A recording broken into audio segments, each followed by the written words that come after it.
You are now listening to the Someone's Favorite Productions podcast network.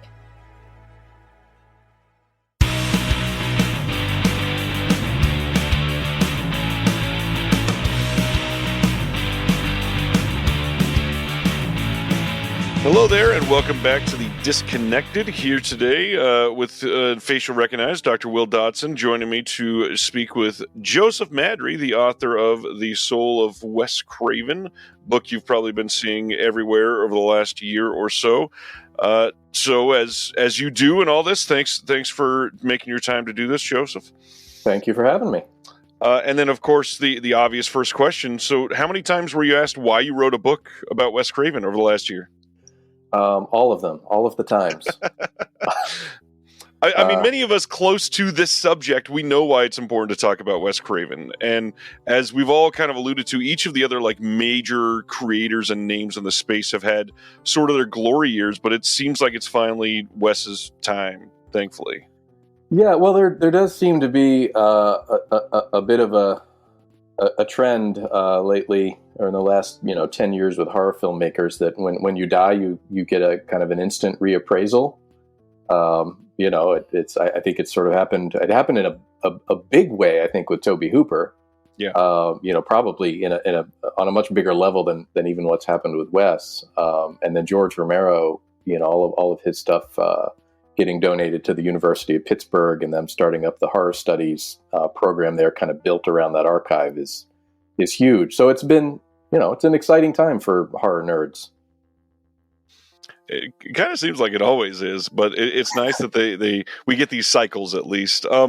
The book is incredible. I'm so glad to see somebody giving this type of love and attention. And obviously, you have many reasons for writing about him. But I'm curious for you, was there an original draw that made you say, I feel personally attached because of this specific aspect? Yeah, I mean, the conversation. So I approached Wes in 2010, or maybe 2009. And it was actually for a documentary. He wasn't available for an interview for the documentary. So I kind of bluffed my way in and said, I want to write a book about you someday, because I still wanted to have the interview. And I was really fascinated with his work. And I think in a way, kind of more fascinated with the stories that I'd heard about his upbringing and the things that he'd said about the connection between kind of his early childhood religious experience and family experience, and how that kind of inspired, and inspired may not be the right word, in an oblique sort of way, the films that he ended up making. And that was just something that I wanted to hear more about. And because I really didn't have a big agenda going into the interview that I did with him, I wasn't chasing sound bites for a documentary, and we didn't really even have to talk about horror movies. We ended up having a fairly personal conversation, which I think is why it was a good conversation. I think he wasn't used to people, coming in and asking about him anything other than the obvious, what made you make Last House on the Left, or how did you come up with the idea of Freddy Krueger, that kind of stuff. And so, I think I had just written a book about T.S. Eliot, and so this was kind of part of the resume that I brought to the table to convince him to do the interview. And he said, yeah, I studied Eliot when I was getting my master's degree at Johns Hopkins. And so, right off the bat, we were kind of talking about things other than horror films. And I think that was what made it a good conversation. And then I just waited too long to write the book. I was working with Lance Henriksen on some stuff, and I delayed, and somebody else put out a new book on Wes Craven, and I thought the ship had sailed until actually a few years after Wes had died. And I went back and listened to the recording of that interview, and said, this was actually, there's a lot of stuff here that has not been in any of the books about Wes that I'm still really interested in. And I kind of gave myself the challenge of trying to track down some of the stuff that he talked about that he had been writing in high school and college, and track down some of the people that he talked about. And I was very surprised how much success I had with that. And it made me realize just nobody had gone down that road before. And I was fascinated by the things that I was reading and the people that I was meeting. So it just became, a 4-year obsession that I really delved into on that level, because I'm not sure anybody else is going to.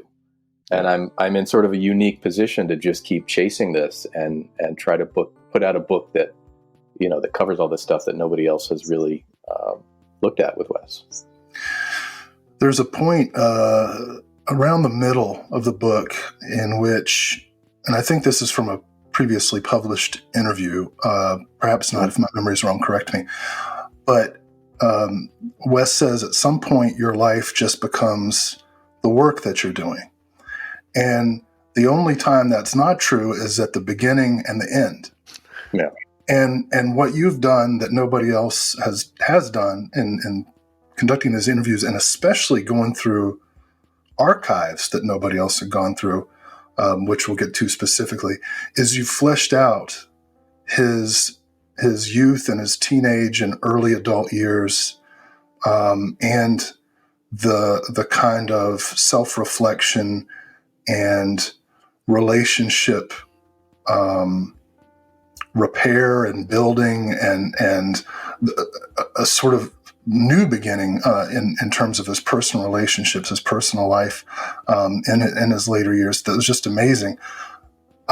Stuff that I'd never heard before, and I've read pretty much everything that had been published on him previously. In particular,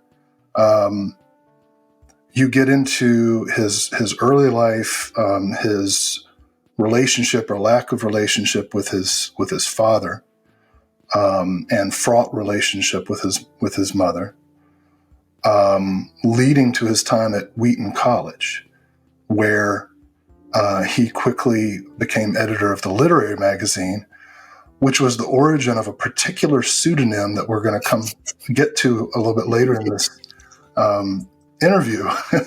And I'd like to jump right into the literary magazine and the type of persona he was getting into. You mentioned you wrote a book, actually 2 books on T.S. Eliot, which is one place you and Craven kind of intersected in terms of your literary interests.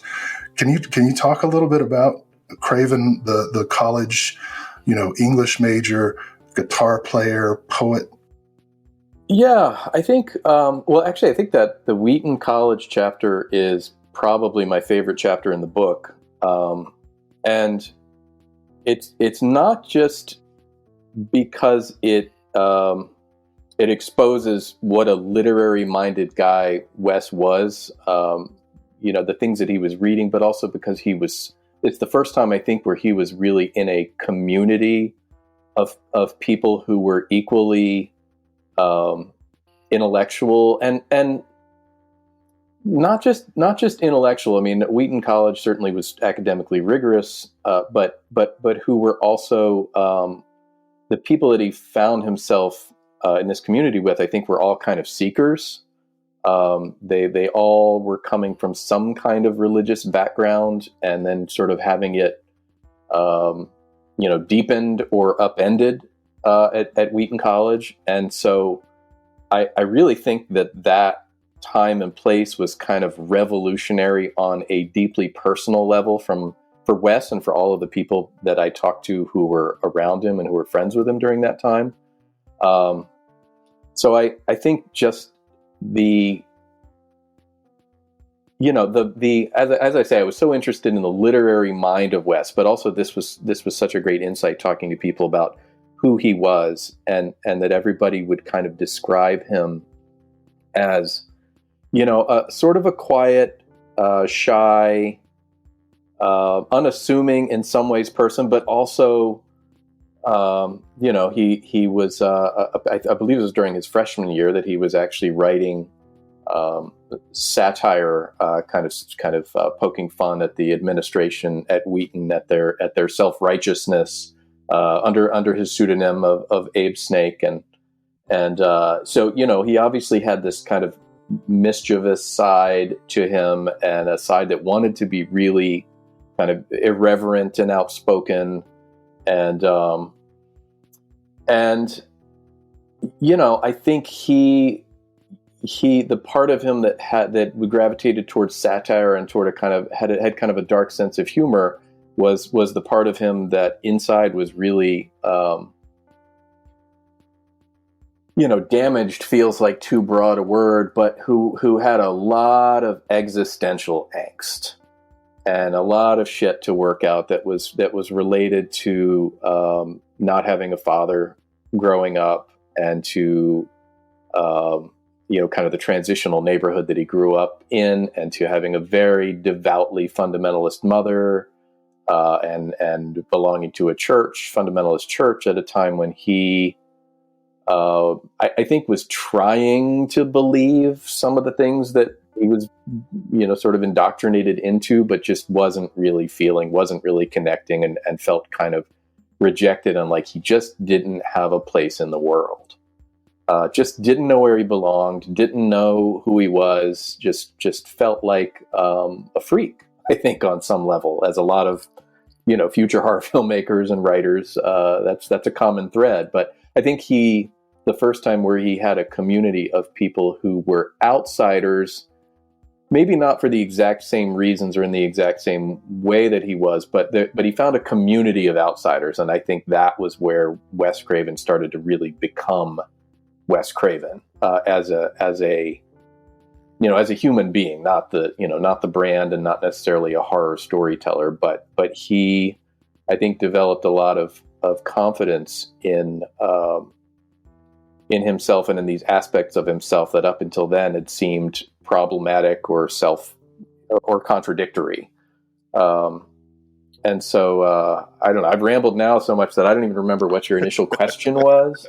But that's just me talking about. I love that chapter because I do think that knowing what he went through at Wheaton and who he was at Wheaton informs every single story he told after that and every film. I mean, I really think that was where he was kind of forged in the fire of Wheaton College. And had he not been, I don't think we would have gotten to any of the stuff that he did after that, because I don't think that he would have kind of solidified this sort of inner struggle that he had enough to be able to articulate it later.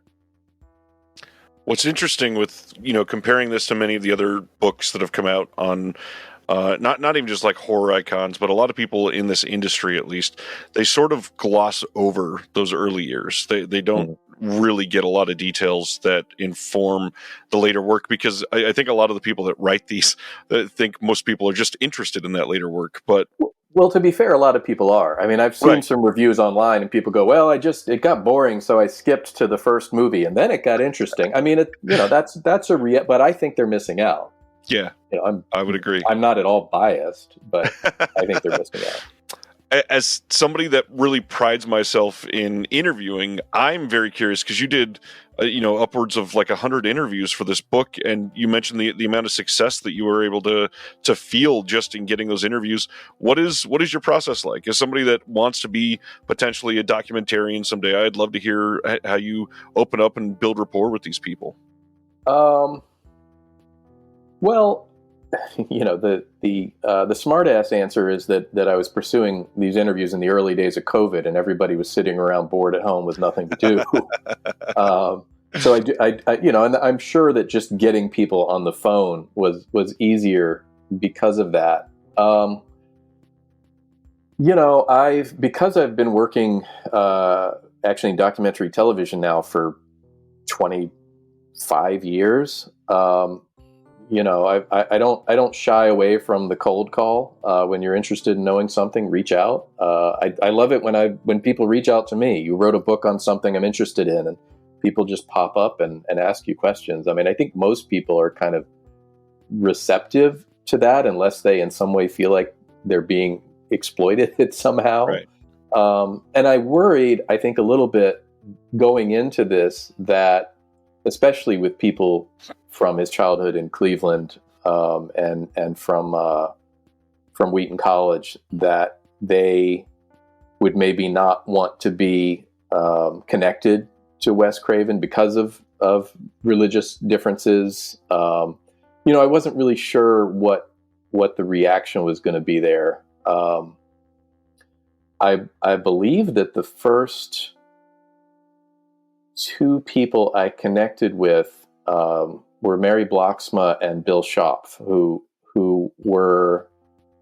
had gone to Wheaton with Wes, but who also then were part of the master's program that he was in at Johns Hopkins, and they were the only, I think the only two people who overlapped with him with both of those college experiences. And so, yeah, I don't know. I mean, you know, the first interview or two on a big project is always kind of telling. You know, it tells you, it gives you your footing or it doesn't. I think that both Mary and Bill could kind of tell that I wasn't just interested in Wes for the horror stuff, that I actually, you know, my interest in Wes's literary interest and in his religious background, I think made them go, okay, well, this is worth talking about, because I don't think either one of them, in fact, many of Wes's Wheaton peers and childhood friends, and even later in life friends, not horror people. And so those would have been very short conversations. Well, you know, what do you know about Wes, creating Freddy Krueger? That would have been a dead end. Those would have been very short conversations. I was much more interested in him as a person, and because throughout his life he had so many people who really cared about him and valued him as a presence in their lives. People were happy to talk about him as a person, and just as my conversations with Wes tended to, my conversation with Wes veered away from horror. My conversations with the people who knew Wes very rarely revolved around the genre or around his films even. And a lot of the people who had been his collaborators and people who were involved in making the films with him, they're already on the record in a lot of places. And I didn't feel like I had to go chase those people down again and do those interviews. That work has been done. And I, in the book, could just allude, to where you find that stuff, if that's what you're interested in, and kind of fair use a quote here and there. But by and large, I felt like that had been done, and some of it needs to be in the biography for context. But it was, how much can we add to his story? How can we deepen the story? And again, I felt like I was in a unique position or had a unique responsibility to do that, because, people don't live forever, and Wes was gone, and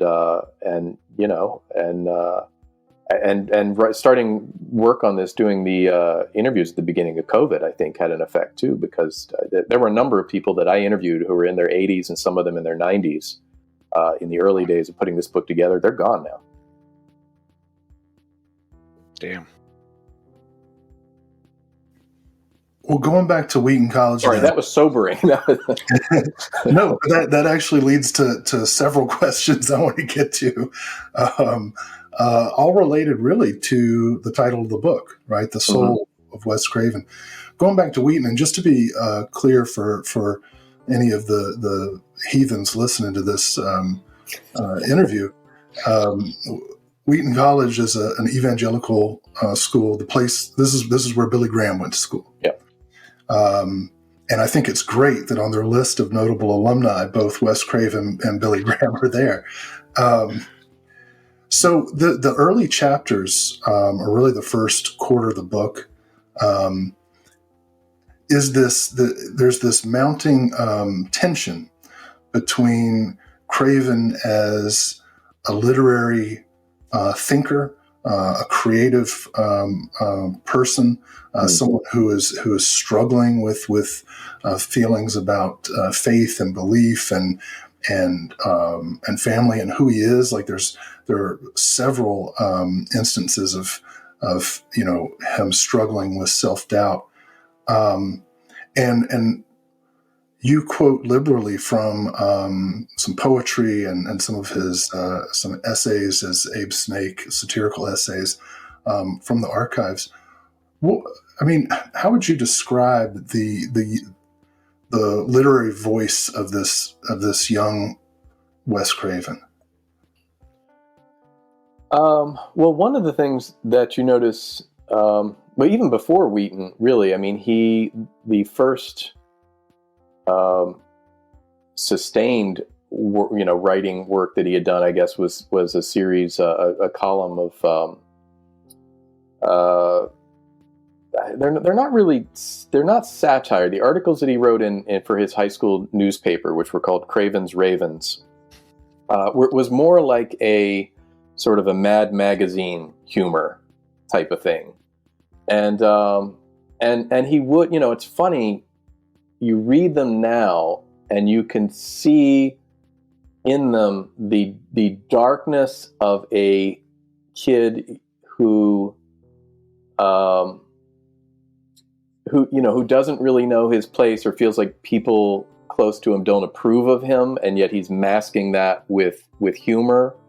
I remember the one that stands out in my mind was he did I guess it was in the early January issue. He was talking about Christmas at the Craven house, and how he'd gotten a present from his mother that was a do-it-yourself kit with like a noose and a dagger or something like that.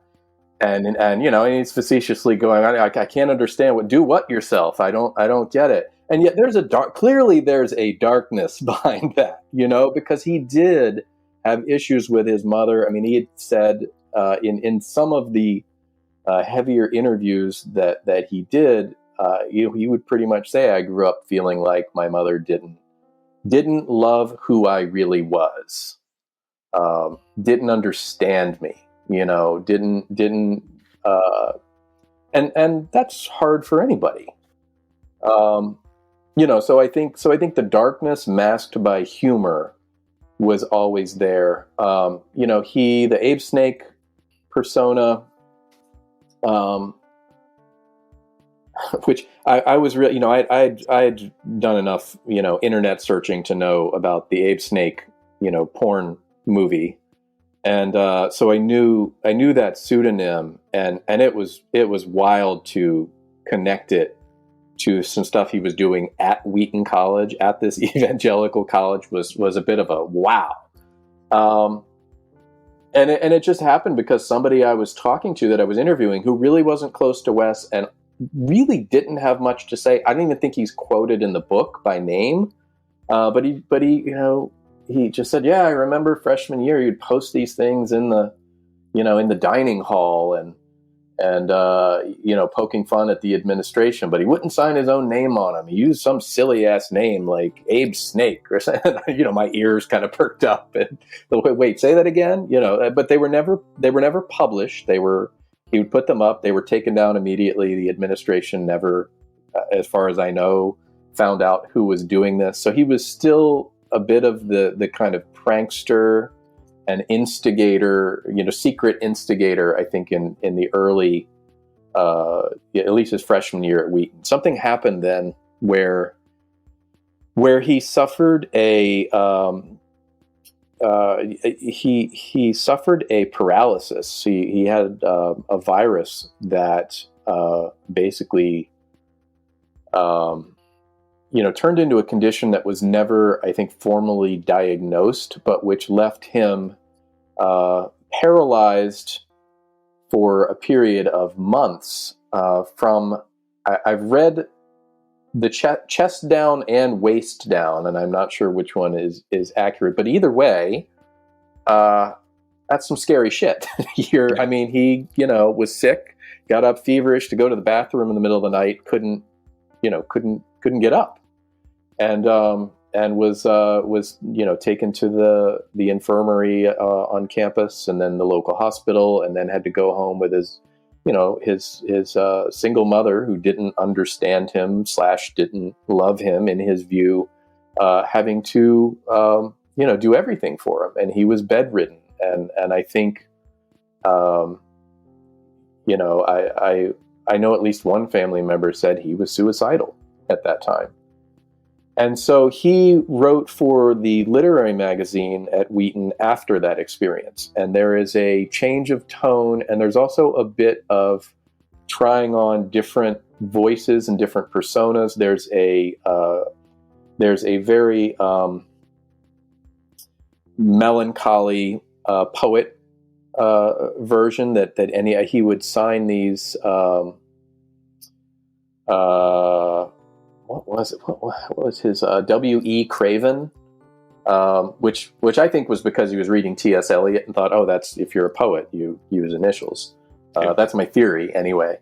And then he started, within a year or less than a year, he was writing short stories that were had a bit of more of a kind of overt philosophical component to them. The poems were more sort of tone, I think, and then he decided that he was going to write kind of statement pieces, and those were under the name Wesley Craven, which was interesting to see that, because apparently he hated, his mother would call him Wesley, so he hated when people called him Wesley, because that was what his mother called him. And usually, I'm sure, when he was in trouble for something, that's when you use the full name.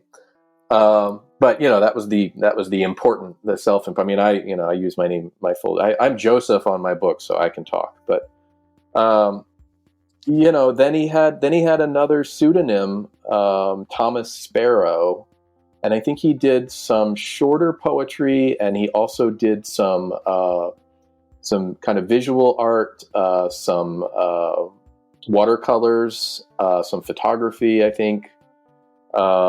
So he was trying on, I think, different personas, and which is what you do at that age. I mean, you mimic until you sort of find your own voice in the midst of this aggregate of influences. And I think he had. I think when he got to Johns Hopkins, which he did that first year after graduating from Wheaton. So this is 63, 64. He wrote a novel called Noah's Ark, The Journals of a Madman.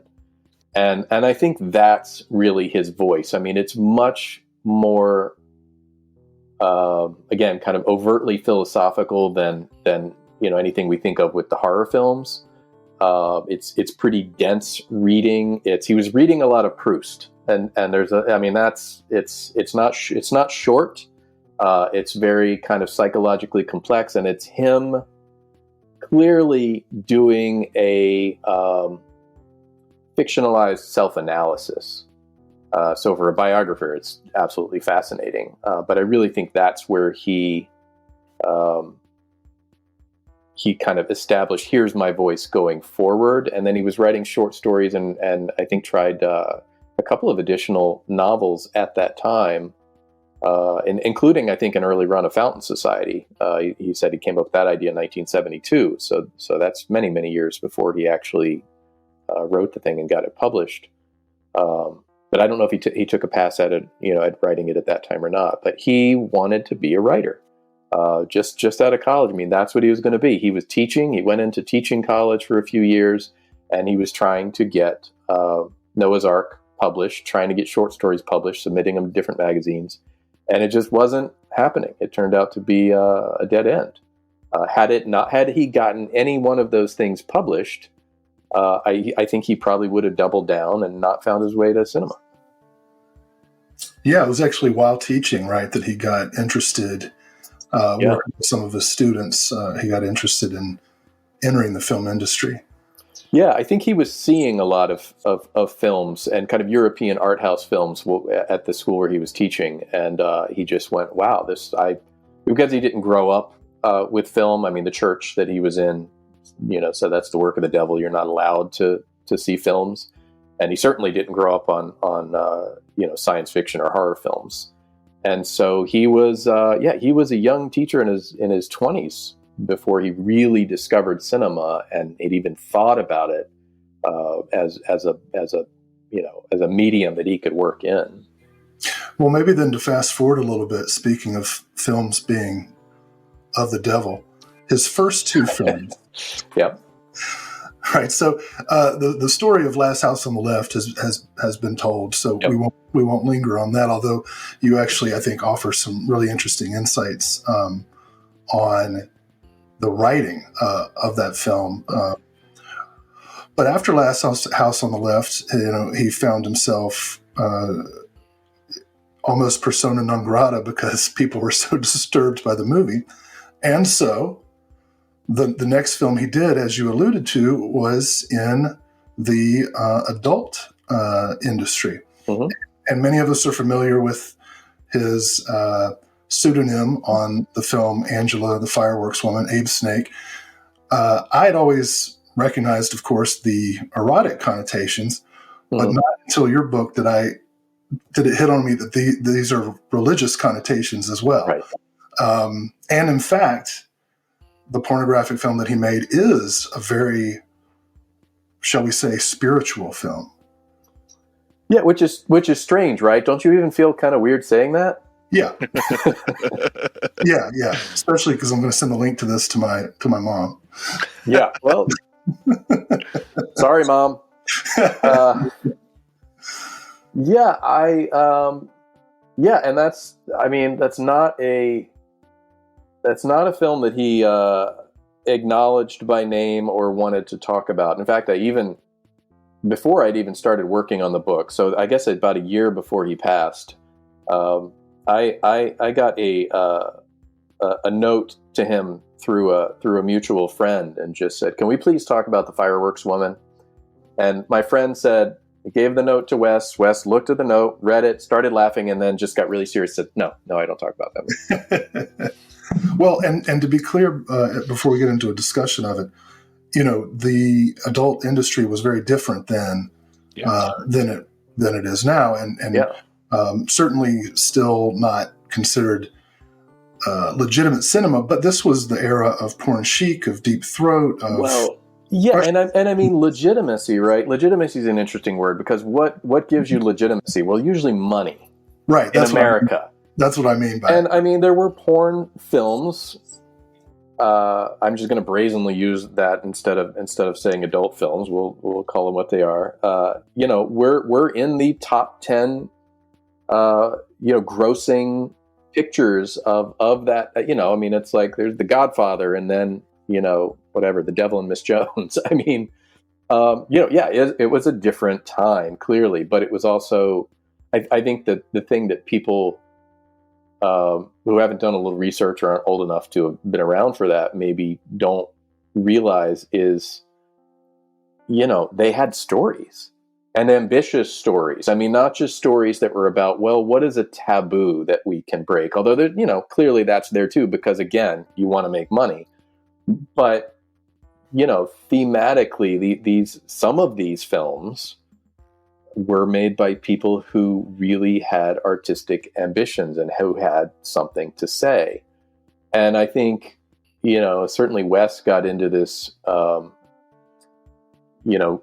grudgingly, and it was like, well, somebody is willing to hire me to write and direct a film. And this is it's gotta tick off these boxes. And I mean, that's what happened with Last House too. It was like he didn't want to make a horror movie. In fact, his reaction when somebody tried to hire him to make a horror movie was, "I don't know anything about horror movies." That's why would you even consider hiring me for that? I have no expertise whatsoever. But people aren't knocking down his door. He didn't go to film school. He doesn't really have any credentials, where people would hire him. So if somebody's going to hire you to do this thing that you want to do, even under the conditions that you don't want it to be under, you just go, well, can I do both? And that's how the Fireworks Woman came about. Although we'd learned the lesson from Last House to when you're going to do that and you're going to break all those taboos, don't put your real name on it. Although he acts in the film fully clothed, but I guess he's going, well, Mom and the her fellow parishioners from the church are going to be watching this film and go, hey, wait a minute, that's Wes. And if they do, they can't really call you on it, can they? Because, well, how would you know? That's true. But yeah, he is unmistakably. He is the devil figure at the center of that story. Yeah, who's doing that kind of prankster role in a way, in the sense that his character is the one kind of posing the questions of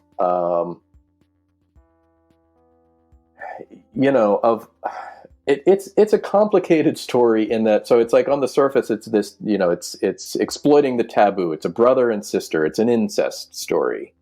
But beyond the idea of the taboo, there's this thing where it's like they seem to really love each other. And the sex scenes where the brother and the sister get together are shot through this gauzy filter with beautiful music. And there's almost a like vaguely religious quality to that. Like he's and that's juxtaposed with some really ugly, nasty sex scenes in the film, where it's clear that the two people do not love or care about each other. And there's this contrast there. And it's almost like as the filmmaker and as this sort of devil character at the center of it, like he's posing this question of, all right, you've got these two types of sex scenes in this film.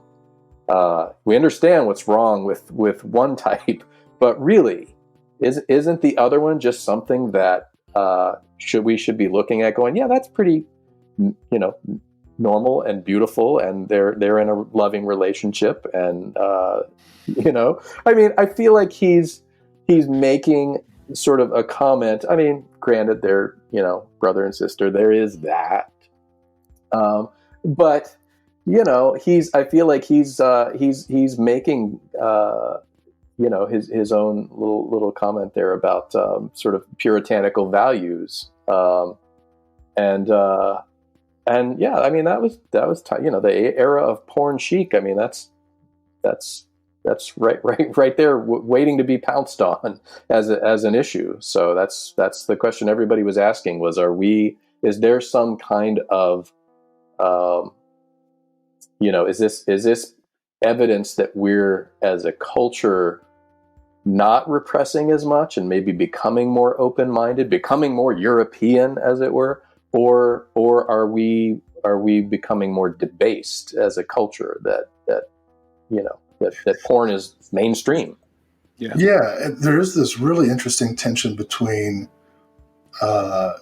guilt and repression and hedonism and exploitation that I think recurs throughout his filmography. And it's interesting. This is one of two, right, of his films that have yet to be released in any physical format. So maybe this reappraisal will lead to some renewed interest in it. Yeah, I'm sure there must be a rights issue, because years ago there was some talk about I've forgotten who it was. One of the labels was going to put this out, and now I've completely forgot, because that was 10 years ago when I had that conversation, and I've completely blanked on who it was that was going to put it out. The only official release that I'm aware of was an Italian version, which actually used a different edit of the film than the one that is on the internet for those who want to dare, who want to test their computers, antivirus software. Well, and as was contractually required in the era, there is an appearance by Jamie Gillis towards the end. So there are many reasons to. Yeah, I mean, there's a big orgy scene at the end that's got pretty much everybody in it. Yeah. That's another sobering moment. Where do you go from there? Wow. All right. Well, to make it personal then, after this, before we get into some of the more well-known horror movies and talk about some of those anecdotes, you obviously spent a lot of time, with his essence for this, and with him, and becoming deeply familiar with every aspect of his life. Are there any, certain memories that made you suddenly feel even more attached or like in admiration of this individual? I don't know. It's hard to think of so much of it was just this cumulative sense that he made an impact on the lives of people who, in some cases, knew him for an extremely short period of time. It seemed like everybody who came in contact with him was like, yeah, he's got an intensity about him and a seriousness about him. And he seemed to have this ability to, in a very short amount of time, kind of empathize with people enough to be able to talk to them on the topics and kind of on the same level that they wanted to communicate on. And actually, I think he, to some degree, did that with me, where I showed up and thought, I'm interviewing him. And he kind of started off with like, so who are you? Why do you want to do this? Where are you coming from? What's your interest in my stuff? And it was like, he wanted to learn about me.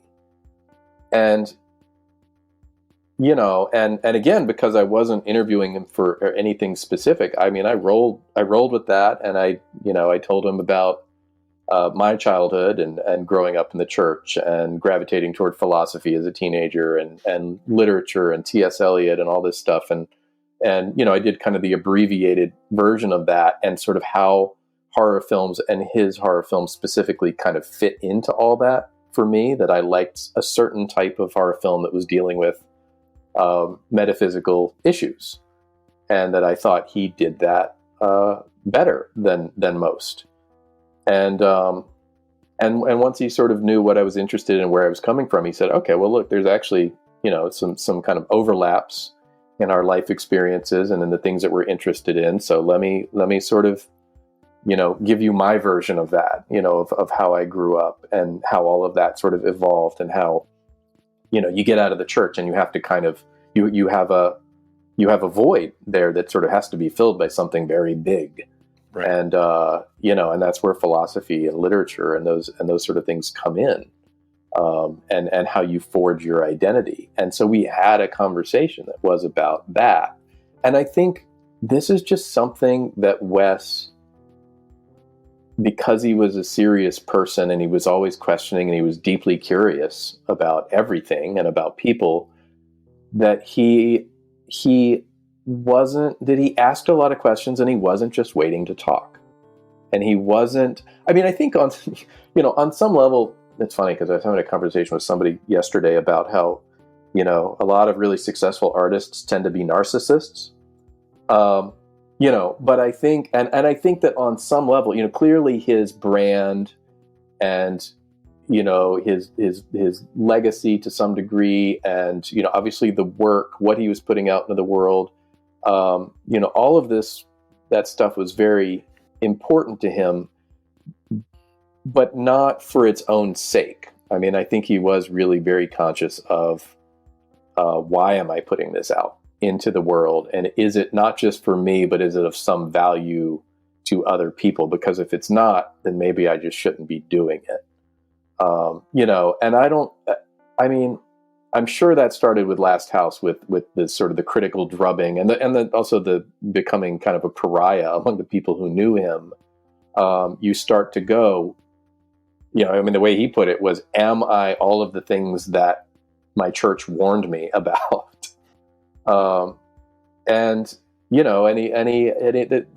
was taking classes and working, with one mentor, I think in particular, with Clyde Kilby, and then Elliot Coleman at Hopkins, Clyde Kilby at Wheaton and Elliot Coleman at Hopkins, guys who were really,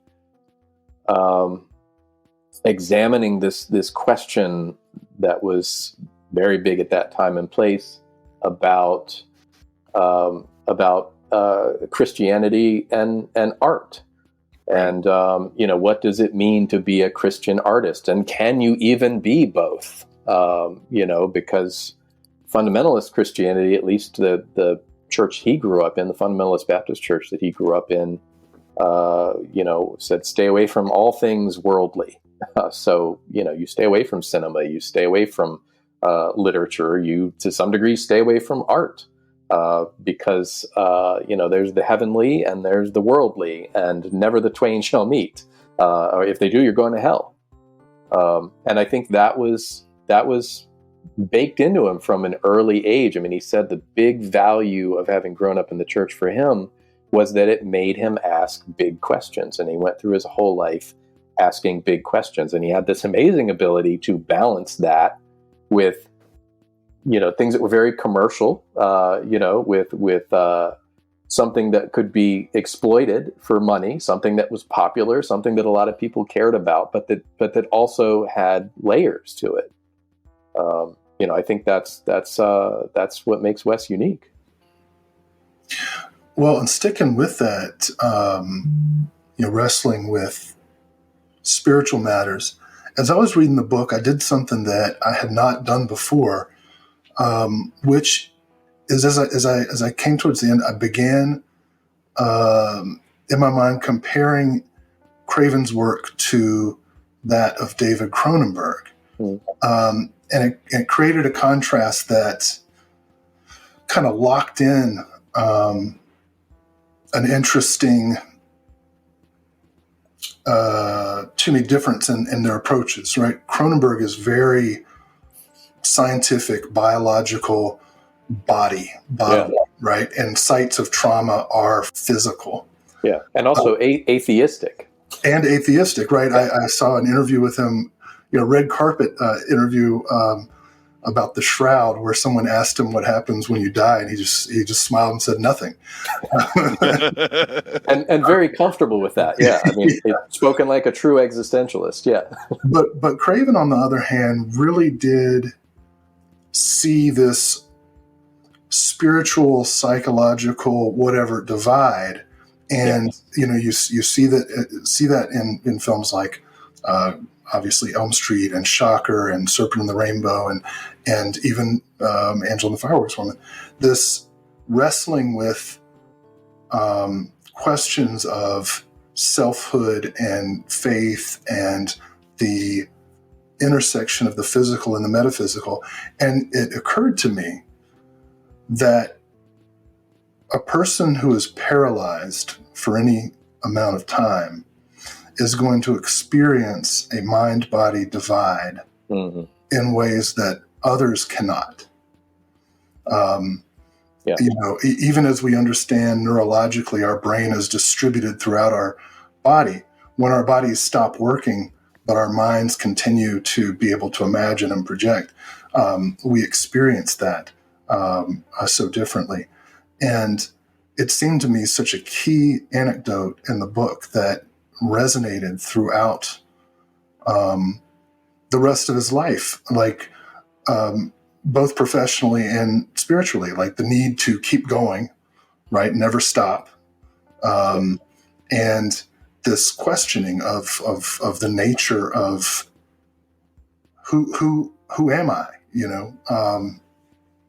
and I don't know if I'm even leading into a question. It just seems like that was constantly the question he was asking, Yeah, you said so many things there that I should have been like keeping notes, because that actually sent my brain off in a few different directions. One is that he actually kind of wrote a short story at Wheaton that was about the mind-body divide. And it was, I'm blanking on the name of it right now, but it was basically about a guy who, it's like a dialogue between the brain and the body, or between the brain and the stomach specifically, that the guy's stomach is upset, and he ends up, the brain ends up kind of, going to like pours a big pitcher of boiling hot water down his throat as revenge on the stomach for acting up. And it's just like, that the brain would feel separate enough as an identity from the body to punish the body in that way. I mean, it was clearly something that the brain-body divide was something that he was thinking about and starting to kind of, put into his work. I think, unlike David Cronenberg, who's obviously known for body horror, I mean, I think you're right that Wes is more sort of spiritual horror. he definitely wasn't an atheist. Although I think he was really careful not to kind of ever try to codify what he was. I would sort of look at him and go, well, he's an agnostic. And I think that's partly because I'm an agnostic. I would also say, well, he's an agnostic who gravitates toward mysticism, very interested in mysticism. That might be because I'm an agnostic who gravitates toward mysticism. I'm not sure. Those are things that interest me in his work, kind of exploring them in that context. But he was clearly he was an environmentalist. He was very kind of devoted to nature as a real world expression of spirituality, or maybe what he thought that religion should be able to provide to people. So yeah, you covered a lot of ground there, and I have forgotten. There were three things, and the third one has now flown out of my brain. But you made some good points there, and I think. Well, I think they emerged from the book. These are things that I had not really thought of with regard to Craven before, and in fact, I wish you had published this about a year earlier while I was working on my own Wes Craven projects, because I would have incorporated it. Well, I loved your essay. I mean, that's how we met, right? I loved your essay on Hills Have Eyes 2, and I just, because you had made some, I studied Hills 2 trying to come up with something intelligent to say about it, and I think I failed. And then I read your essay, and I was like, "Son of a bitch, he got it!" And so I was impressed. I think that's how we met. I had to email you and go, "Hey, buddy, you're a man after my own heart, and good job." Well, I so appreciated that. Well, that can lead into maybe backing up and talking about how 2023 and 2024 suddenly have been this year of Craven, because what you're referring to, that essay, I contributed to a volume called Refocus, the Films of Wes Craven, which Colin Waddell edited for the University of Edinburgh Press. And that came on the heels of a second book, a critical companion to Wes Craven, which I wrote about the television films. Yeah. And those were the first two academic studies. Yeah. And then a third one came out that I was unfamiliar with and irritated they didn't invite me to contribute. The theology, yeah, which I just learned about from your blog. Mm-hmm. So those three books came out around the same time. Those were all 2023. And then the Soul of Wes Craven becomes. I mean, I don't think it's blowing smoke to say that this is the definitive biography. Well, as you say, many of the people you interviewed are already gone. And this paints such a wonderfully nuanced picture of a human being.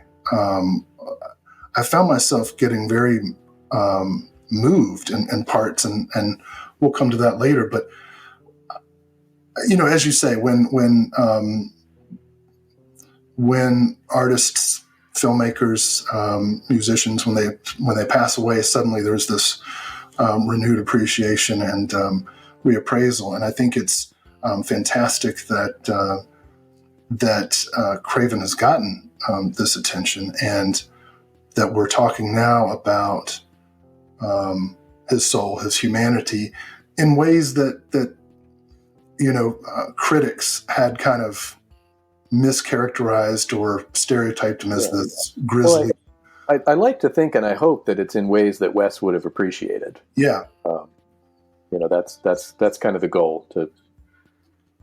Well, and the thing I don't know how much he might have appreciated it. He might have appreciated the perspective it gave him, but you really. Yeah, I should qualify that, actually, because I have said this many times, that on one hand, I think he would have really appreciated the seriousness with which I pursued. On the other hand, I think he would have been horrified by how much digging I did and kind of how deep into his life I went, just almost in a like, why would anybody care enough to go so deep into my life? But I think he's a fascinating person, and I think that knowing where he was coming from as a person really does, at least for me, it changes the way I watch those movies. And I love those movies. So to deepen the experience of something that I already love, I mean, to me, that's the whole objective of writing a book like that. That's the point. Yeah. Well, family and trauma and revisiting trauma, I mean, those are themes people can pick out pretty easily. But I think where you really deepen it to, at times, heartbreaking depths, I guess, is when you get into his fraught feelings about his own father. And his father also grew up, fatherless. And then his own fatherhood, which he and his first wife divorced. His kids were raised with the mother while he was pursuing his career. His communication, in particular with his son Jonathan, could at times be very difficult. Yeah. And you have some wonderful interviews with Jonathan, with Jessica, anecdotes about Jonathan working with Wes on projects, but also these scenes here and there where Wes is struggling with his own feelings of guilt about himself as a father, and then finding himself unable to communicate. Yeah. And it's well, he didn't, Wes didn't grow up with a father. Yeah. And, I remember his wife, Ia, saying, that he told her, when he had young kids, that he was reading books about how to be a father because he had nothing to draw on. And I think because he'd been, somewhat damaged by his childhood, he really was pretty busy, till halfway through his life, almost trying to figure out who he was and trying to kind of cope with what he felt like were his own shortcomings, with some pretty deep insecurities. I mean, with things like actually believing that you're damned. And you carry all of that, all of who you are into a marriage, and into parenthood, and and of course into your films, into your stories that you're telling, all of that, that inner life affects the things around you. And it's, I think he did have a really abiding sense of moral responsibility that was like not wanting to visit problems that he had, things that he was trying to work out on other people, especially on your children. You especially don't want to visit that kind of stuff on your children. And I think there was a period in the 70s when his children were still pretty young, where he honestly felt like the best thing for the kids maybe is for me not to be in their lives at all, to not be exerting any kind of influence, because the negative is going to outweigh the positive. And he, there's a whole chapter in the book about this, where he got involved with basically a sex cult, in New York that was exploiting that was like run by these psychologists who had this whole indoctrination thing built around the idea that parents fuck up their children, and the best thing you can do is basically have your children be raised by a community and have as little contact with them as possible. And he did not go all in on that group, because I think he was smart enough to realize pretty early on what was happening there. But he was in therapy his whole life, and he was in therapy to work out those issues when he was newly divorced and had very young children, and was kind of flailing. And then it turned out that his therapists were exploiting him because they were part of a cult trying to indoctrinate him and take his money and take his kids. And I mean, you can't make this shit up, you know? That could have made a movie, but it might have been uncomfortably personal. I mean, you know, he almost he wrote a script for and almost directed Flowers in the Attic, and I think there you know that was, I think, a reason why that material, you know, he could have, and I think the reason he was kicked off of it ultimately was because he was going to go too dark with it. Yeah, well, and incidentally, since you bring up the unproduced Flowers in the Attic script, another thing that I found so useful, and useful is not even a strong enough word, exciting. You combed the archives and found so many script drafts, unproduced scripts, you know, treatment ideas, and you use them to kind of flesh out the career as it's going. You know, like, we know which movies came out which year, what was happening in between, what else was he developing, what things was, what was he thinking about, what themes was he developing, and that I think I learned more from your archival work than any other source that I've read. It was just amazing. Yeah. Well, I want to clarify something here, that there is no Wes Craven archive. Right. There should be. I really, and I have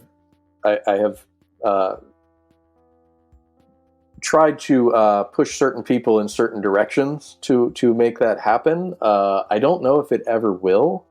So what I did was, it was, you know, the interviewing over 100 people, tracking down over 100 people, and just asking them about different projects and knowing about some of the stuff that was unproduced, and just having people go, oh yeah, you know, I think I might have a copy of that, or I might, I think I have something that Wes, you know, wrote and gave to me to read for him in college, and it's probably in a box somewhere in the basement or in the attic, or, you know, I mean, so a lot of that was stuff that I was pulling together. I mean, the exciting thing about the book for me was, as I'm writing this, I'm realizing nobody has pulled all of this together and considered all of this as part of one story before. Nobody's considered how all these things influence each other, because nobody's been aware of all of these things.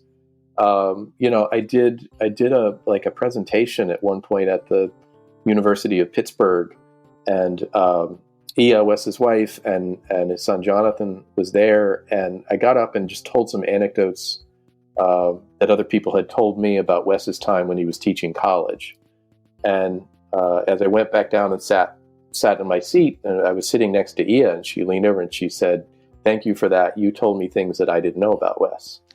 And I thought, my God, if she doesn't know, then I kind of feel like nobody knows. Right. And have I really taken such a deep dive that I know about things and am connecting things that people in his life who were close to him, you know, didn't know about or hadn't connected. And I'm sure that in a lot of cases it's because the people who knew him as a person weren't analyzing his work for the most part, with a few exceptions. I mean, I think he actually had one assistant who was super smart, who was, you know, putting things together in a really meaningful way and then kind of giving that back to Wes. But for the most part, you know, people came and went from his life, and they were there for a period of time, but there was no perspective on his life that spans the entire story. You know, his life, it's very natural to kind of break it into chapters, because it's, you know, in a different place at a different time with a different group of people. And you know, some lives are like that and some are not, but his was really fragmented. And I think it's, without a book like this, it's been kind of impossible to see the whole and to see the depth of some of what he did, just because a lot of that stuff wasn't and still isn't available, and there really had not been opportunities to pull it all together in that way. So, I mean, I hope that one day, the same way that there's the George Romero archive, I hope that one day there is a Wes Craven archive, because then people can do this. And I do not want this book to be the last word on Wes Craven. Like, well, we can't top that, so I guess that's done. I mean, that would make me feel really shitty about having done it in a way, because this should be the launch point. I mean, this should be the thing that starts conversations like this, where somebody says, well, let's get on a podcast, let's get on a phone call, because I read the book and there's a few things that were interesting to me that I want to talk more about. It should prompt dialogues, not end dialogues. But it is hard, to have a dialogue, when most people just don't have access to these materials. When you wrote your Hills Have Eyes 2 essay, you didn't have the scripts, and I had found the scripts, I think, after you had written that. And so then when I read your essay, I said, oh, these scripts do exist, but they exist because I tracked down the person who wrote the novelization of The Hills Have Eyes 2, who wrote it under a pseudonym, lives in England, tracked him down and said, any chance you have the scripts? Because I know you would have written the novelization from scripts rather than from the finished film. And at first he kind of laughed me off the phone, and then he came back like a week later and said, it occurred to me that if I do have them, this is where they would be. So he said, I've got 3 drafts, and do you want me to send them to you? Well, yes, I do. And those scripts are now at the University of Pittsburgh, because I donated them to their script collection, because that is, as far as I'm concerned, that is the foremost horror studies collection in the world, at least that I know of, and what better place for them. So I've actually donated a few other Wes scripts there as well, just because there needs to be an archive, and I do not have hard copies of very much stuff, but and some of the other stuff I cannot share, but that was part of the deal for me to get it and look at it and write about it. But I'm just circling my wagons now around this idea of a Wes Craven archive. I mean, I'm just Well, it probably won't be at Wheaton, but I think that's. Although I have to say that there was an archivist at Wheaton who was a big help to me, a guy named Keith Call, and just like reaching out to Wheaton alums and wondering how they're going to feel about talking about Wes Craven, I thought, well, this is reaching out to the archivist at Wheaton. They probably are not into celebrating their connection to Wes Craven, so I'm probably not going to get very far. But Keith Call was amazing. Unfortunately, he's not there anymore. But I think Wes would have been horrified, by the idea of his stuff ending up at Wheaton. But they do have a pretty impressive archive, because they have a lot of the Inklings stuff. I mean, they have all Tolkien stuff, and C.S. Lewis and Dorothy Sayers and Charles Williams, and it is a world-class archive, and that's the kind of place where Wes's stuff should be. Just I don't think he had any warm fuzzies about Wheaton, so.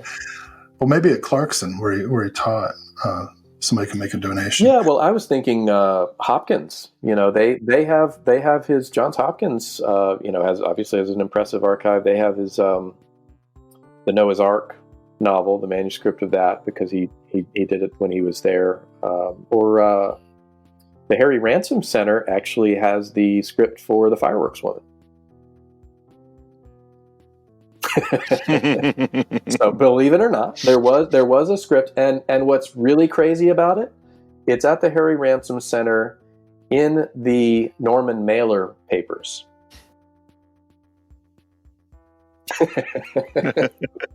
He wanted Norman Mailer, I think, to act a role in that. It might have even been the role that Wes ended up playing himself.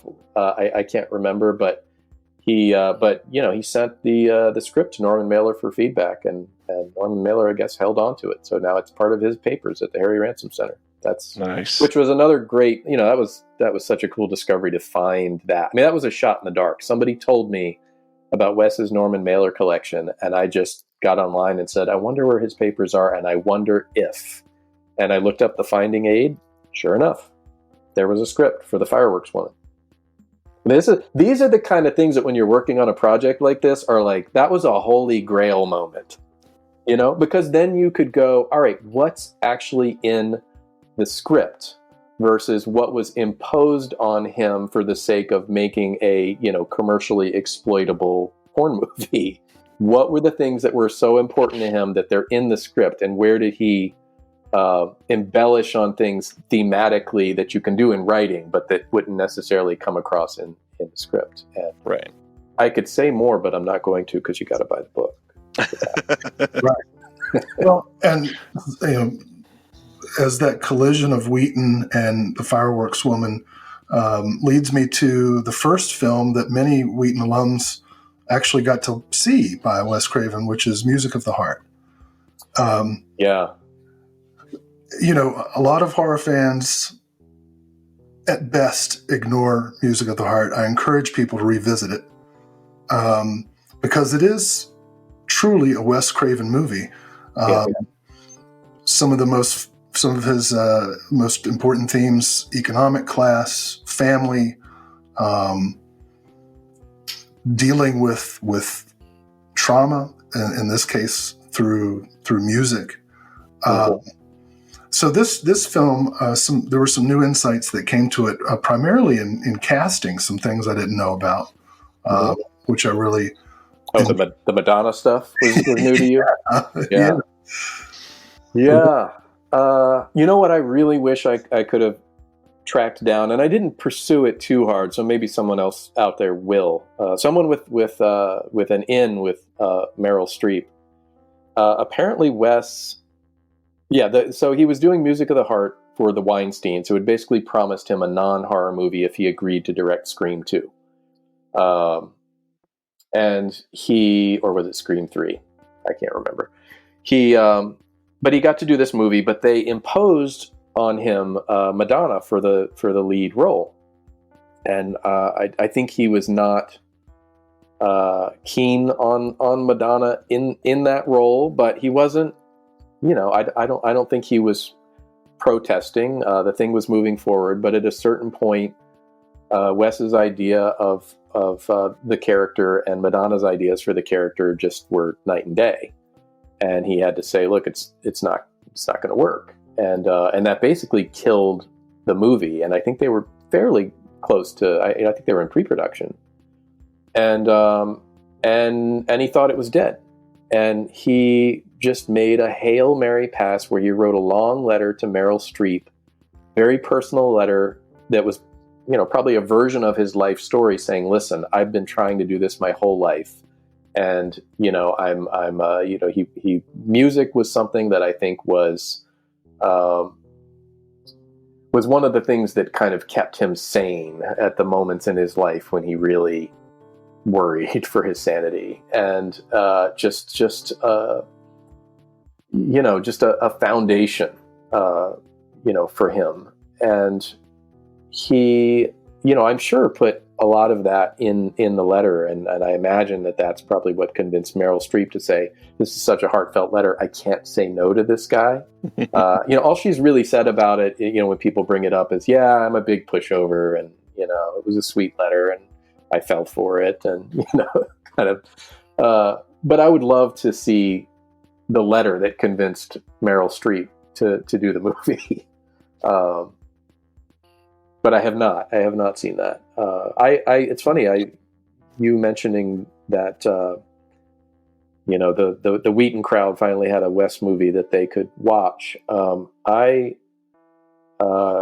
met and did an interview, actually did an in-person interview with Wes's childhood best friend, this guy, Brom Bilton, who I tracked down for the book. And he and Wes were born days apart. And Bromley's mother used to watch Wes as a baby. So these were two best friends growing up who'd like grown up in the same, you know, crib, you know, the same playpen, you know, and you know, I was talking to him and he, you know, I asked him if he'd ever seen any of Wes's movies, and he said, no, it's not, you know, the horror. I can't do those movies. I'm not interested. And I said, well, what about Music of the Heart? And he didn't know about it. So I actually went, after that meeting, I then mailed him a DVD of Music of the Heart. And he sent me this really sweet letter, week or two later, whatever it was, and said, we had the whole family. So my kids, the grandkids, everybody got together and we had the whole extended family, to watch this movie made by, grandpa's childhood best friend. And everybody loved it. And I just thought, Wes would have loved that.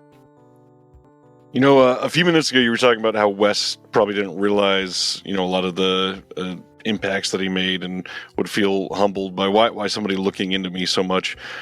Do you, and this might be a personal question, do you realize still what you've done for Wes? Are you able to grapple with the fact that you are delivering this to so many people that are so enamored with this creative individual?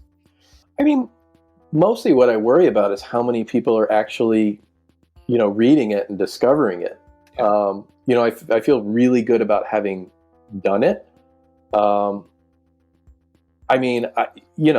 can look at it in a completely selfish way and just go, I got so much out of doing this. Yeah. I got to spend, 4 years in Wes's head, communing with Wes in a, I lived in California for 15 years, so I can get a little woo-woo and say I felt like I was spiritually communing with Wes.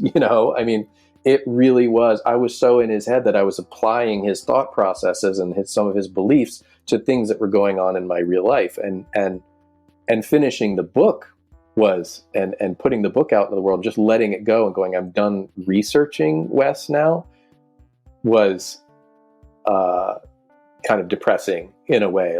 I don't know that I want to be done with that. That's mainly what I don't so much think about.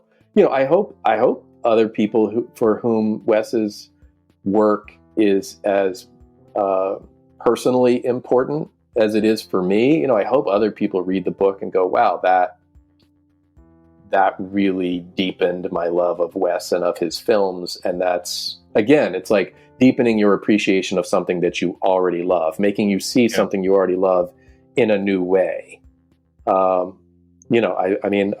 I hope that it's doing that. There is always that thing. You put a book out into the world and you go, I don't know. Short of the few people who take the time to kind of reach out and say, thank you for that, here's what that meant to me, which most people don't do for a book like this.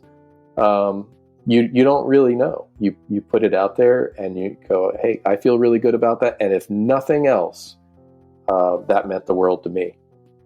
And I do think from everything that I know about Wes now, I think he would have been happy with the book, even as it gets into some things that are maybe, less palatable, that he'd maybe kind of go, I don't necessarily not everybody needs to know that. We don't need to put that out there. But I think he also, like T.S. Eliot, believed that the whole of a storyteller or an artist's work is important. You don't just hit the high notes, that all of the notes, when you look at them all together, you understand why the high notes are the high notes, because you understand everything that went into it, and everything that they were working out when they weren't at peak form, So I think from that perspective, he would have said, yeah, you can't do a book that is honest in the way that this one is honest without covering everything.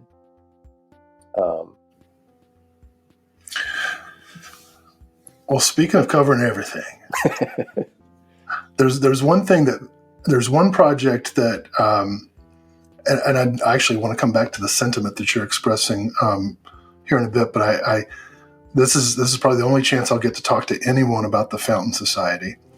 From Noah's, he always wanted to publish a novel from Noah's Ark on, and as you said, he had the idea for Fountain Society, as early as the 70s. Yeah, 72. I find that it is in keeping with his, kind of relentless and examination of economic class, in particular, the kind of middle class and upper middle class sort of social divide. You see it in Chiller, you see it in People Under the Stairs, you even see it in the Scream films, I think, and certainly Nightmare on Elm Street. But Fountain Society takes it to a new level as a kind of biomedical sci-fi thriller about cloning that, and I'll shut up as soon as I say that, seems extremely prescient in the fact that right now, the tech bros of Silicon Valley are investing billions of dollars into immortality research. Right? Yeah. Yeah. I mean, I think so. I've read Fountain Society a few times, and I've never really loved it. And I think that for as much as I want to say that it's a shame that Wes was never allowed to do his own thing and kind of break away from his brand and tell other types of stories, that I come to Fountain Society going, all right, let's get a Wes Craven story. And then I read it and I go, this is really more like a Michael Crichton story. And that it's not, there's no real element of the supernatural in it. There are spiritual qualities to it. But it's, and it's not kind of primal. It's not primal horror in the way, so it's not the things that I think that I love the most about Wes, which is kind of the, the horror and the metaphysical horror in particular. But, I mean, I just reread it, and there's so many little things, little details that are Wes. And I think, when you talk about the themes, when you talk about immortality, kind of an obsession with immortality, that was a theme. One of Wes's friends, somebody who knew him actually in the early 70s when he claimed he came up with this idea, was it a friend? It might have even been Bonnie, his first wife, who said that Wes, with all seriousness, made this claim that he was going to be the first person who lived forever. He was going to be the exception to the rule. And I'm sure that if that's something that he was saying, with some degree of earnestness in the early 70s when he came up with this idea, that that's sort of where Fountain Society comes from. And it's it's like, where does that come from? Does it come from some kind of, vaguely religious belief? Does it come from his having rebounded from the paralysis and given kind of a new lease on life there? Or just sort of an irreverence, I'm almost like I'm going to interpret this feeling that I'm damned as I must have made a Faustian bargain somewhere along the line, and I'm going to live forever because that's what I would ask for in that bargain. And I don't know what the thought process was behind that, but reading the book this time, I was kind of reading it through that lens, and also reading it through, with another theme in mind, which was Wes had an abiding interest in multiple personalities and kind of divided consciousness. I mean, it sort of goes back to earlier talking about the mind-body divide. Just like, how do you, your sense of identity, how do you define the self? It's obviously, it's not just the body. Is it just the brain? Is there a soul? Are there multiple souls? Are there multiple minds? I mean, I think, these are things that those are questions that I think he loved to work out in his stories. And, I mean, I feel like to have kind of a question of how long you want to talk about Fountain Society, probably, because we would have to probably set up for anybody listening kind of the two couples that are in the story where there's an older couple and a younger couple, and maybe to talk about this effectively, we actually have to give away the ending of the book, and I'm not sure that that's something we want to do. But simply put, right? The idea is that this sort of elect few are cloned, and the clones get to kind of live their own lives while they're monitored, and then when the time comes, they're harvested. Right. And so that creates, like you, this is not my favorite Craven work. But what's so fascinating about that concept to me is, first, right, the class divide, the rich eating everybody else. Yeah. There's a sort of familial thing, right? Although the clones, as it turns out, are like ultra rich, beautiful people. So yeah. A little bit of stretch, but yeah. But there's the rich and there's the wealthy. There's the rich and the super rich. Yeah. There's a difference. But also, and this gets back to myth, right? The idea of the father eating the son. Yeah. Right. There's even a Goya reference in the book, I think, at one point. Yeah. Without, I wouldn't want to, even though we both kind of gave caveats, I would encourage people to read this novel because, it's the only one Craven got published, and it's, it was almost the last one too, because he had a quadruple bypass within a year of, and that was almost it, which was what, like right after Scream 3. Right after Scream 3. So, it was like the Scream movies, Music of the Heart, Fountain Society was almost where, the story ended. And this would have been, certainly more than Scream 3, I think would have been kind of his final statement. And maybe it would have gotten more attention. Although, there is that branding issue. It's the same issue that Music of the Heart had, which is just like, because it's Wes Craven, but it doesn't really fit Wes Craven's brand. I think it's been kind of neglected for that reasons. And I, the thing that I really love about this book actually is the ending and where it goes, because it turns out to be a really surprising romance. It turns out to almost kind of be a story about belief in soulmates. And that's really cool. And I didn't, the first time I read it, I didn't see that coming. The second time it was like, oh my God, there were so many clues. How the hell did I miss this? I think that's the Fireworks Woman connection too. That soulmate thing. Yeah. Well, yeah. That's like soulmates with complications. Yeah. Yeah.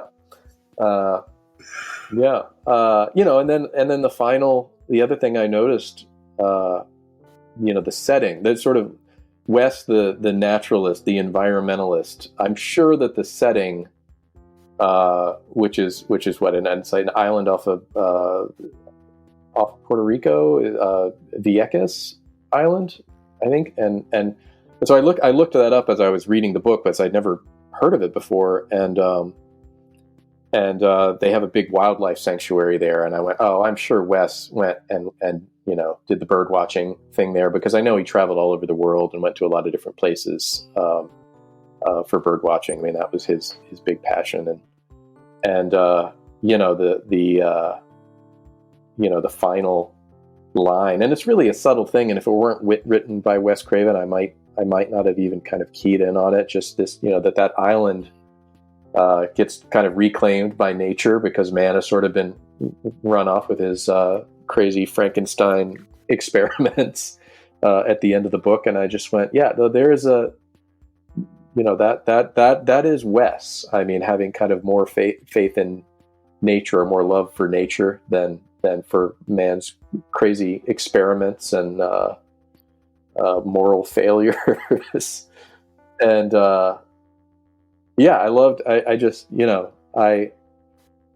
reading the book this most recent time, I started off kind of going, these characters, although they're interesting to me, are not relatable in the way that a lot of Wes's characters in his films are sort of relatable. They don't have an everyman quality about them, that's for sure. Right.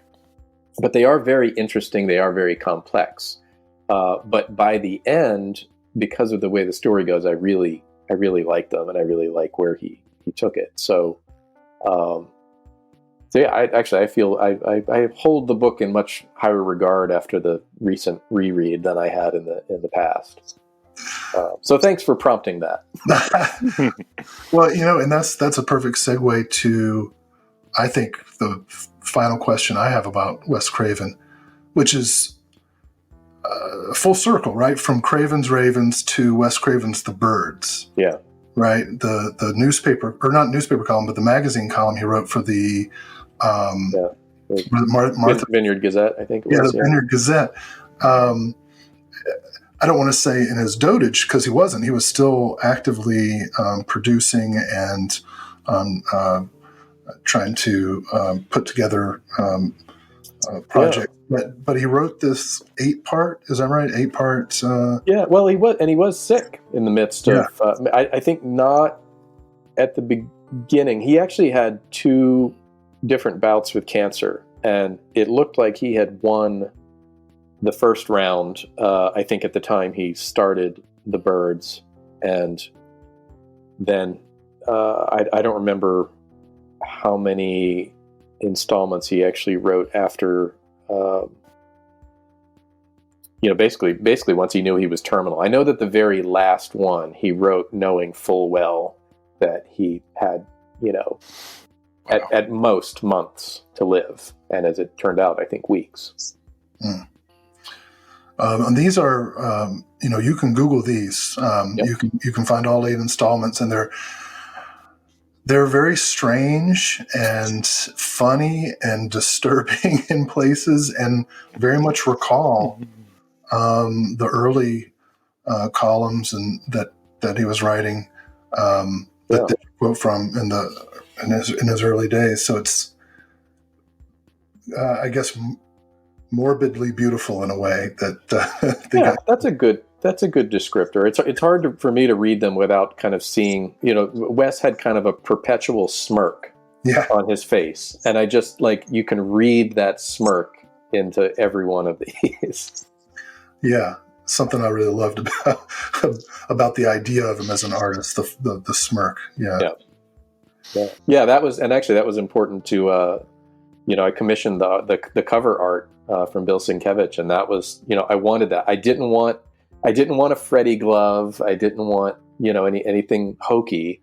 I said, I wanted the dark eyes, because he's a horror guy and there's got to be some darkness in it. But the smirk was always there. And any picture you look at it, of him it's like this thing of, I know I'm the master of horror, but I can't take myself that seriously. Just that, bouncing back and forth. That's great, and the font gives you a hint of a slash, right? On the cover, on the title, it's a little Ralph Steadman quality to it, But the painting, it's gorgeous. I love it. And I have to say, Jonathan Craven contributed an afterword. Yeah. And I'm not going to say a word about it, except it is very rare that I cry when I read anything. But a tear came to my eye at the end of this. That was the eulogy that he delivered at the Directors Guild for Wes's memorial, and I was there, and weirdly sitting in between my friend Tom McLaughlin, who I also wrote a book about, and then on the other side John Landis, and I was crying like a baby, which felt a little weird, but that was very moving. And so that was I specifically went to Jonathan and just said, you have that written out, can we use that at the end of the book? Oh wow. So I pursued that. That's great. I recommend everybody check this book out. That's right. Keep selling that thing. It's really great. It really truly is. Yeah, thank you. And I say that I think that even a casual fan or someone unfamiliar with Craven would find their interest deepened. Well, I think even if you're only interested in a Nightmare on Elm Street, go to the Nightmare and New Nightmare chapters. There's still stuff in there that you haven't. The thing that I have to say, the thing that really bothers me is, as a response to this book, is when people go, "Well, I pretty much knew all of this." There's no way. That's when I know that they didn't read the book. Yeah. I mean, I just, that's that, and that's kind of what I tell people. It's just like, look, if you're actually interested in knowing more about anything that Wes did, there's new stuff in here about all of it. Yeah, so many great details. I kept coming back. You never can predict the detail that's going to obsess you. But towards the end, and I guess you got this from Ia's wife, you share a list of periodicals that he subscribed to. And it's like 30. Yeah, it's like a full page. Yeah. But it's amazing. It's all these ornithology, bird watching things, and carpentry. He had become a carpenter, and, film and learning out the New Yorker.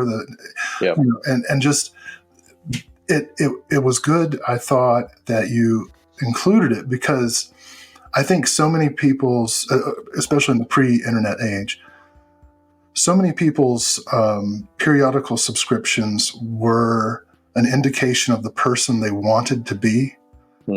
Because nobody can read all that shit. I subscribe to 5, and the stacks of unread periodicals are just, my wife wants to burn them to the ground. Well, I think to go back to Fountain Society briefly, I think there's so many ideas in there about developments in science and different. I mean, just the breadth of his knowledge about so many, or the breadth of his interest in so many different things, I think is reflected in that book, and often in very kind of anecdotal ways. I mean, he was just a deeply curious person, and I think Wes had told me about subscribing to more different publications than he could ever possibly read. And so I went to Ia and said, I want a list. And she came back with that list and was just like, and I'm sure I'm missing things. This is from memory. So and it does. It shows that breadth of interest and the kinds of things that the other thing that I found really interesting anecdotally, is you include some of this in the appendices. Mm-hmm. Two really important things in the appendices is you share a list of music that Craven found really important, and it struck me that it suddenly made sense. He wasn't really a rock and roll guy. Yeah. It's jazz, it's opera. Classical, a lot of classical. Yep. Right. Totally makes sense given his upbringing that he would gravitate towards this stuff, and a beautiful selection.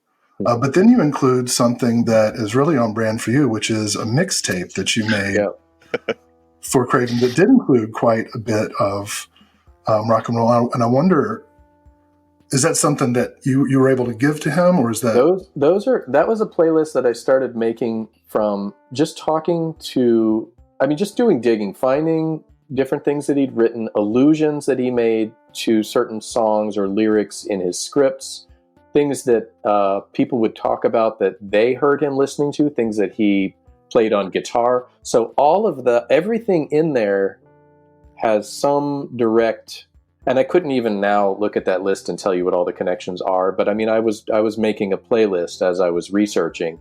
And so all of those songs, even though it's my mixtape for Wes, all of them have a specific relationship to his life. Maybe not something that he would have picked, but something that somebody close to him picked that they associated with him. One of the, it's funny because as you asked earlier, what were the big, moments in the course of doing this that meant a lot to you, or that were these big aha moments. And and I only kind of remember them as you're prompting them, because there's so many. But I remember when I interviewed Jessica Craven, and we talked for a while, and at a certain point, somehow we got on the subject of mixtapes, because as you say, that's on brand for me. It all comes back to that at some point. And she said, "Yeah, I have all these mixtapes that my dad made me, in the early '90s." And I can't remember. I think there's a track list for one of them in the appendix, maybe the four punch mix that he made a mixtape for Jessica that was like a tribute to the family dog that had just passed away, this dog that he loved. And it starts with just the most melancholy. But she Jarrett piece, yeah. Yeah. And she loaned me that mixtape. I mean, I drove over to her house, and she gave me this like shoebox of like some tapes and some letters and stuff. And I mean, I was just like, Wes Craven made mixtapes, knew there was a reason I loved that guy, and it was a good mix. I mean, I think Jessica didn't have anything you could play a cassette anymore. So I transferred it to a digital file, and then, used Shazam to make make a list of the songs, and turned it into a Spotify list and sent it to her, and then put it in the book, because I mean, if you're a Wes Craven fan, you can go queue up the Wes Craven Spotify list. That's cool, right? Best way to get to know someone is to get a mixtape. There you go. And on that note, to share some Joe Maddrey love, I got to share that a few years ago, fell deeply in love with analog love that you were able to be a writer of. And as somebody that grew up with mixtapes myself, and discovering music where there are certain tracks that are not related to others at all, but you always envision that track playing after a certain track, because it's a tape you played, thousands of times. Yep. The documentary Analog Love has been a major impact on me, so thank you for that.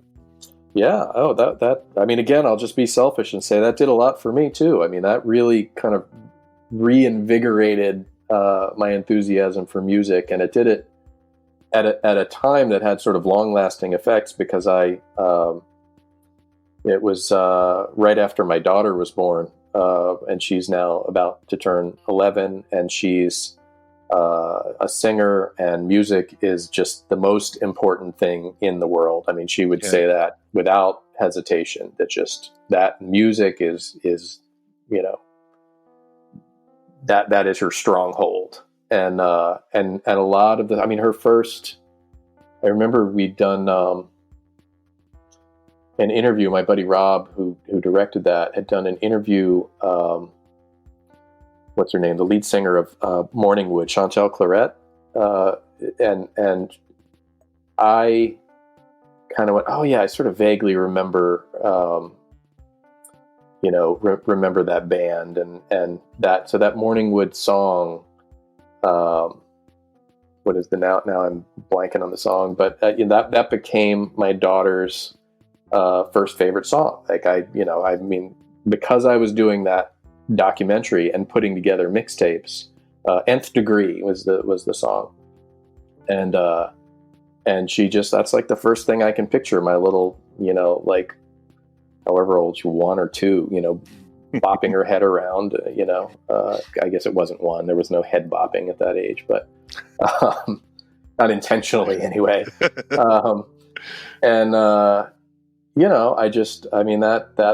I still make a playlist, every month. My daughter and I trade music, and that doing that project, when I did it, actually became sort of part of our dynamic.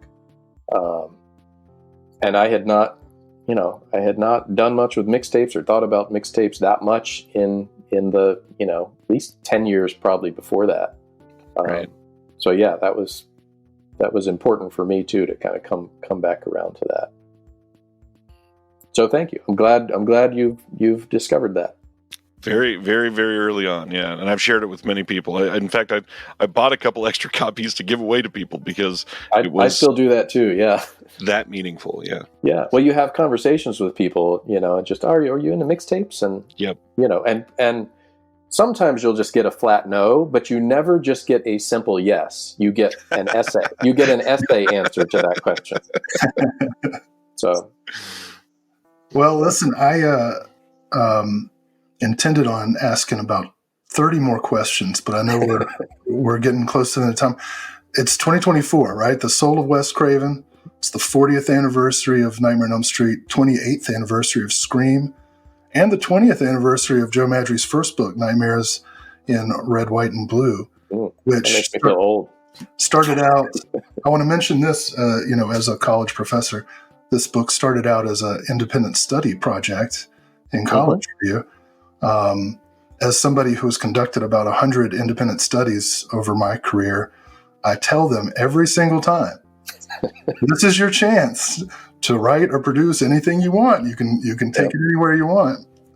You are living proof that an independent study can go productive direction. I did not realize when I pitched that independent study that these standards, the expectations of an independent study were lower than I had imagined. I thought you think about the amount of work that you're supposed to do in a semester in any course, and I have to design something that is just as much work, that is as if I'm going to that class, 2-3 times a week and learning a massive amount of material in a relatively short amount of time. And so I remember going to the advisor. I had sort of a formal advisor and then sort of an informal advisor who I just wanted to kind of be on board with it. And I remember going to one of them, I can't remember which one, and got it approved, and then found out sometime later that he had gone to the other one and was just like, did you see this? This is fucking ridiculous. This guy's never going to do all this work. We'll be lucky if we get one chapter of this thing. And I started doing it, and it was every week or every other week, I had to turn in, a full chapter. And then at some point, like halfway through the semester, the dialogue changes, and one of the two advisors goes to the other one and says, he just keeps coming back with more chapters. And so, at the, I did the independent study because I wanted to get a film minor, which was very new, or a film studies minor, which was very new at the school that I was at. And there just flat out weren't enough classes yet for me to graduate when I was supposed to graduate and still pick up that film minor. I would have had to pay for another semester. So I did the independent study just to fill in the gap. And then I graduated as an English major, which means I had no idea what I was going to do whatsoever, no idea how to make money. How do you even look for jobs? What do people do for a living? I knew nothing. All I knew was I was a writer, so I was submitting a lot of short stories, and I submitted this manuscript to 2 different publishers, and all the fiction stuff that I was doing that I thought was my ticket bounced back. Just like Wes, I went through that rejection phase. But the nonfiction book manuscript, one of those 2 publishers said, actually they said double the length. They wanted it longer than it was, and we'll publish it. So I think actually the independent study was really just the first half, which is the decade by decade, and then the second half, which is a study of individual directors, kind of mini biographies in a way. That was the part that I wrote my first year out of college in order to get the book published. I don't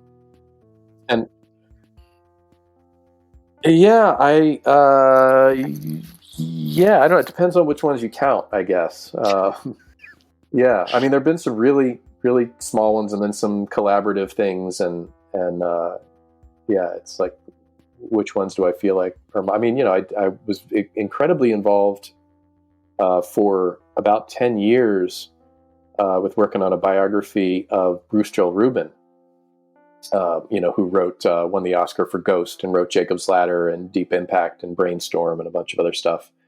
And we got to a certain point where he wanted to just kind of take what we had done and turn it into a true autobiography. And, because there were things that I didn't even know to ask about. And he wanted to take it and put it, I had written it, I won't say I had written it in his voice. I mean, it came entirely from interviews that I had done with him, interviews he'd done elsewhere. And so it was a little bit choppy as a result.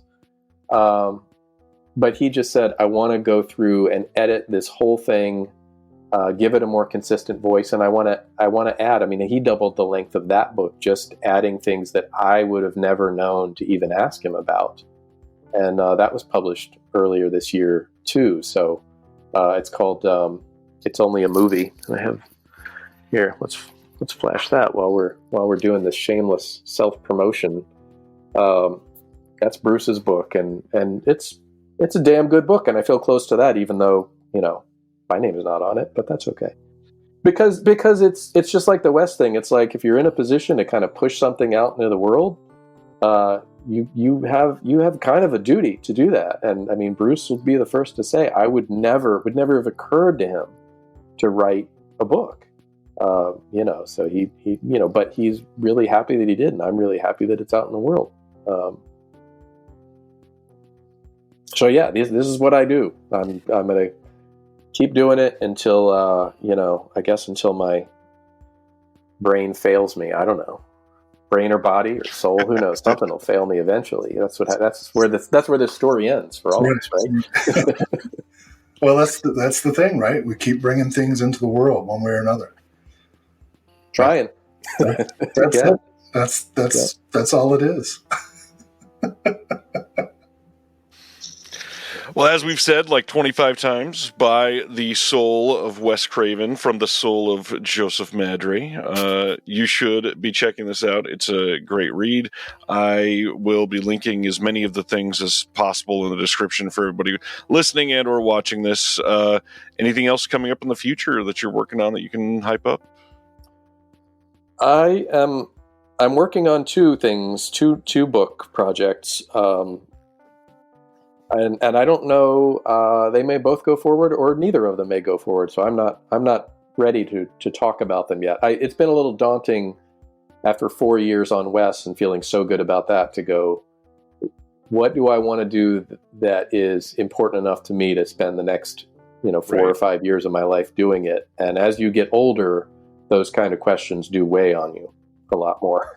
So, and I don't probably write as fast as I used to. I think I've only become more obsessive and especially about the research, and that's an investment of time.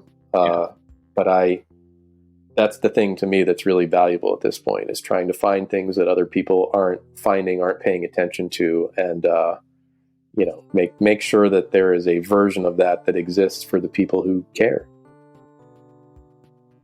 Well, thank you for your time, as we just alluded to in an existential way. A big highlight, too, for the amount of things that you've worked on that are capturing voices that, like you said earlier, we're literally losing in the process of many of these creative endeavors. And without people like you, it wouldn't exist. So kudos to you. Thank you. Thanks for setting this up, Will. And everybody, please go follow Joe everywhere that I link and make some purchases. You will not regret it. That's right. It's Christmas. Go to town. That's right. Oh, we're recording on Friday the 13th. It's the wrong franchise, but it seems like the right time. It's apt. Oh, I have an anecdote for that.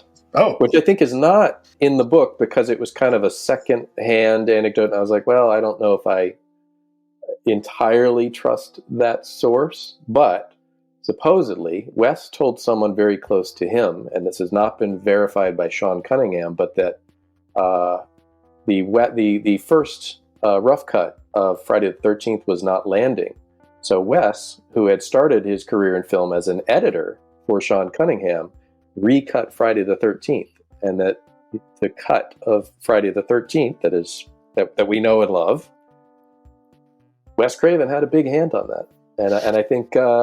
There are moments that I've always loved, like just the lake as the storm rolls in right before Kevin Bacon gets killed, where I just go, that feels very Wes Craven to me. That little nature and revolt touch, as a bit of foreshadowing. I could see Wes going, that's what you need here. That type of thing. Wow. So there you go. Thematic. Perfect. I love that. What a way to end this.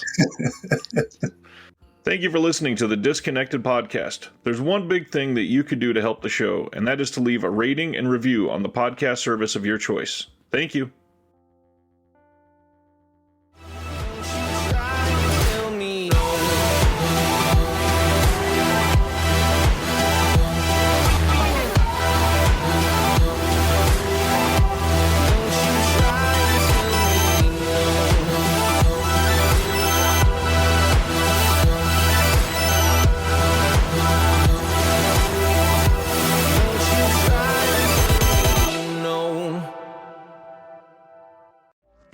Hey, this is Jason Kleberg from the Force 5 podcast, a show that forces a guest to come up with a movie-themed top 5 list topic, and then we reveal our picks on air. Top 5 heist films, top 5 tearjerkers, top 5 movie dogs. Every show you'll be asking yourself, what would be on my list? Guests include directors, screenwriters, actors, podcasters, musicians, authors, and even a professional wrestler.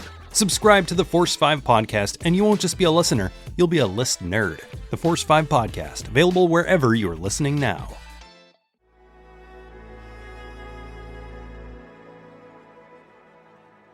Thank you for listening. To hear more shows from the Someone's Favorite Productions podcast network, please select the link in the description